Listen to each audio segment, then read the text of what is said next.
Hey guys, it's Miharu, and finally, it is time for my top 5 worst egg challenges in Reignited. Why was I putting it off for so long? Well, that's simple. It's because I hadn't yet finished all these challenges. But I'll get to that.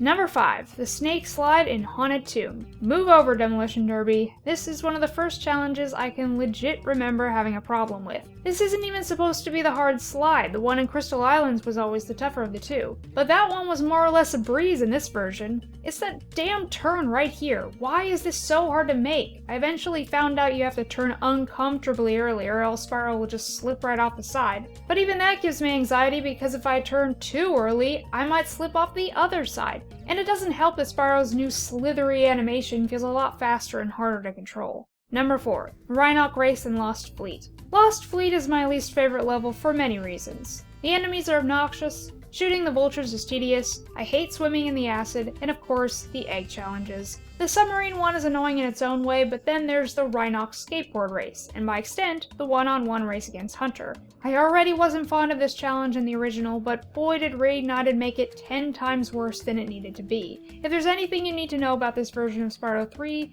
it's that the glitches you may experience can range from slightly inconvenient to downright broken. I've heard it's at its absolute worst during the Yeti race in the Super Bonus round, but you certainly get a taste of it here as well. Between constantly running into and getting stuck in the walls, to randomly veering off course whenever I tried to do a forward flip, this was hell to get through. Number 3. Double Dragons in Fireworks Factory. This one makes me angry. Shooting down the twin dragons in Fireworks Factory was always one of my favorite missions in the original.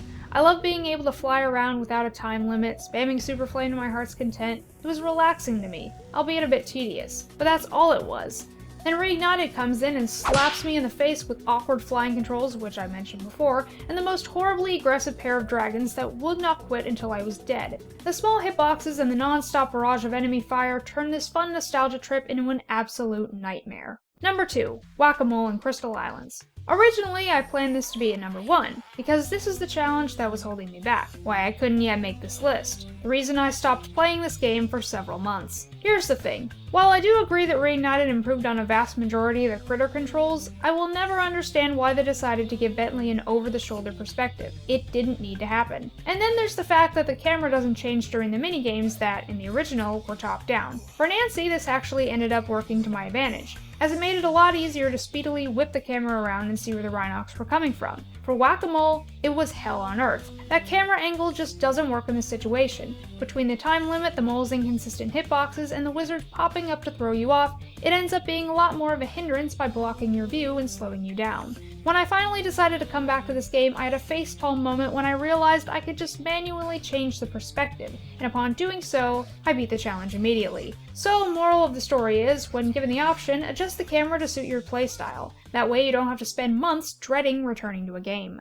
And my number 1 most annoying egg challenge is the blue-footed booby race in Harbor Speedway. I detest speedways. I always have. I often don't even want to include them in these lists because they're not regular levels, therefore the challenges are sort of their own thing. But because you receive eggs for each task, they count.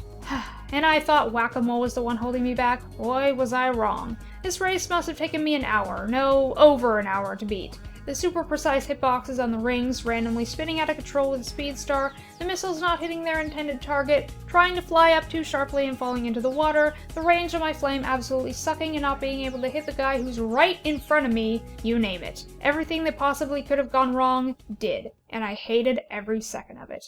That's gonna do it for this video, guys. Let me know your personal picks in the comments below. As always, don't forget to subscribe and follow me on all my social medias, and I will see you next time. Until then, this is Miharu, signing off.